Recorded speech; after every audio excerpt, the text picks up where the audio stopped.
Cheikh Omar Diagne, ou devrais-je dire Cheikh Buzz Diagne,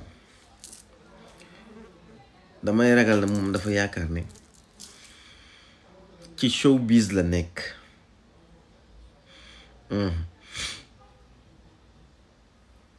Et qu'il a toujours le besoin que nit ñi di wax ci moom, que ñu koy ŋawti da nga war a xam ne léegi vous êtes ministre, vous occupez une place sérieuse, te lépp looy wax da nga ko war a jugé waat, xoolaat ko, seggaat ko, préparer ko.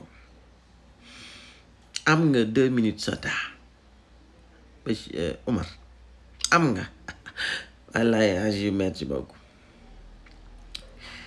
Cette déclaration concernant les travailleurs sénégalais, nga qualifié leen sunu héros yooyu noonu, nga qualifié leen de traître, nga xam ko wala nga ñàkk ko xam, nekk na luy heurter profondément notre mémoire collective. te tamit bokk na ci loo xam ne mi ngi insulter la dignité de ceux qui se sont sacrifiés pour un combat qui n'était pas le leur. du woon seen combat. nit ñooñu nga xam ne si nii dañ leen arraché à leur famille, enrôler leen de force sous contrainte morale, nga xam ne ñoom choisiruñ pour xeexal France par allégeance, mais bien souvent ngir survivre face à un système colonial oppressif moo tax ñu dem xeex. damay ragal nag li ngay woote woon nag historien nga mu bañ a doon dëgg, monsieur le ministre, bu fekkee nekk mu def offense xaw ma lan à un ministre. Bref, on pourrait parler de trahison, de traître, si jamais il y avait le choix entre ñu ne leen dem leen ngeen xeexali Sénégal ou dem xeexal la France, ñu choisir la France pour de l'argent. On pouvait parler de trahison ou de traître si jamais il y avait le choix entre Sénégal et la France qui se battaient. Les tirailleurs choisissent la France plutôt que le Sénégal. On pouvait parler de traître ou de trahison si jamais il y avait le choix entre la France qui se battait contre des Noirs ou bien contre des pays africains, et que nos Sénégalais tirailleurs choisissent la France pour se battre contre leurs frères sénégalais. Mais tel n'est pas le cas.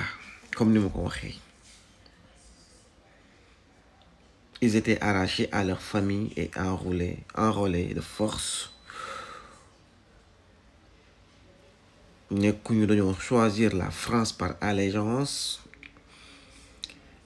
mais nous devons survivre face à un système colonial oppressif qu'était la France. Dañuy rappeler nag les faits, xam naa ne jàng bu dee historien nga mokkuloo say leçons.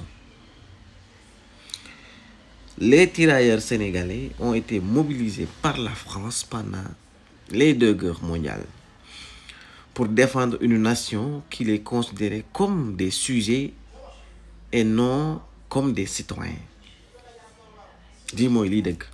Fii nag la ñuy nekk naan ils étaient des Français nangam mais ñi desoon fii sax ci réew mi Gorée gii da naan la ay français lañ, Rufisque gii ay français la, nangam ay français lañ.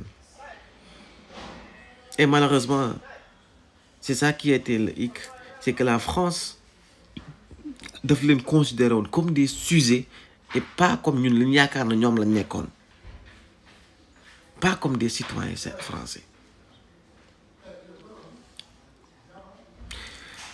Après des années de combat acharné, ñu xeex def ay sacrifices incommensurables.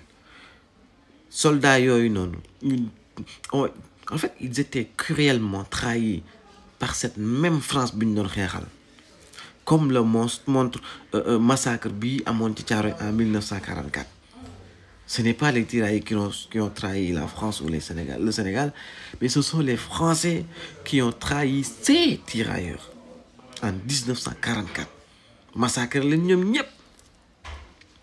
Ba tay ji ñoom ñu reconnaître que c'était un massacre. Ces vétérans, ay magi jëm, ay pères de famille qui réclamaient simplement leur solde impayé et un traitement digne, nous considérons comme des nits, pas ça comme des Français, mais nous waglen.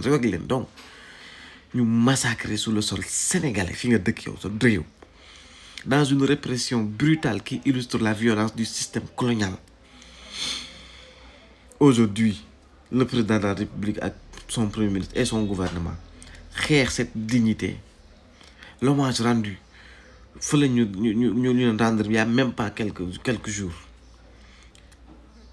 par le président de la République vient de réparer, certes tardivement, hier trop, mais une injustice historique.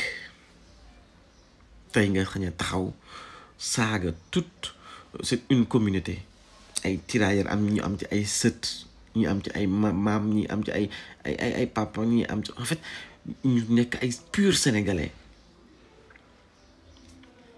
Donc qualifier ces hommes-là de traîtres revient à méconnaître la complexité de leur engagement et les conditions inhumaines yi nga xam ne si moom lañ leen mobiliser woon yóbbu leen di leen xeexloo. Ñun nag en tant que sénégalais en tant que citoyen sénégalais suñu devoir la suñu wareef la ñu préserver seen mémoire te di leen honorer comme des figures de résilience et de courage malgré un contexte imposé par la domination coloniale. Même yow bu nekkuloon ay sénégalais nga dégg ci réewi tubaab yi am na un groupe de personnes bu engagé woon à dem xeexal un pays ñu ñëw ñibbisi di réclamer seen liñ leen seen wareef seen àq ak seen yelleef ñu massacrer leen. Cette histoire ça doit être une histoire à enseigner dans les écoles ñu wekk ces personnes là te di leen màggal di leen honorer saa yu nekk. Waxuma na yow mu nekk say doomi réew ay noir doon xeexal ji ay tubaab ñu def leen ni massacrer leen.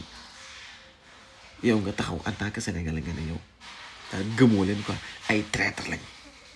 Cheikh Omar Diagne boo nekkoon ministre ma wax la baat may wax gars yi yaa bon ministre nga moo la sawee. Monsieur le ministre, je vous demanderai vraiment ci sujet bi muy beneen sujet à l'avenir avant de porter des jugements aussi graves. Dama lay ñaan rek nga revisiter les histoires avec le respect qu'elles imposent. Bu mu ci mënti doon muy bu mag ñu baax ñeeg maam Sëñ Tuubaa maam Alaaji Maalik ak bu tirailleurs yeeg xam naa am na yeneen yu ñëw ci kanam. Da nga fi jël Lat Joor da nga fi jël ñoom Latir Njaay ku ne da nga ko jël ndax yow nitu showbiz nga yaakaar mais nga yaakaar ci showbiz nga nekk alors que ministre nga. Tirailleurs sénégalais yi ils méritent notre reconnaissance donte demuñu woon xeexal les Sénégalais. Ils méritent notre reconnaissance et non notre mépris. Même bu dul dara tax nañu jox Sénégalais yi benn dayoo ci ñii kat ay nitu yu am engagement la yu nangoo xeex la ñu nangoo tax nañu respecté ñu xam ne ay nit yoo xam xeex buñ engagé dañ ciy dem jusqu'au bout duñ ci desal dara. Moi personnellement et Bassirou Diomaye Faye tel que je le connais et son premier ministre Ousmane Sonko et beaucoup, la plupart des Sénégalais, nous sommes des citoyens fiers de l'histoire de ses ancêtres. xawma nag yow lu tax wallaahu axlam noonu la yàlla moo ñaale noonu nga mel. Asalaamaaleykum wa rahmatullah. wallaahi agim Cheikh Omar Diagne gone gi moo xorom rek waaye boo ñu ubbil ko orchestre muy waaye moom musique la man ci foofu la mën a yëngu showbiz kese.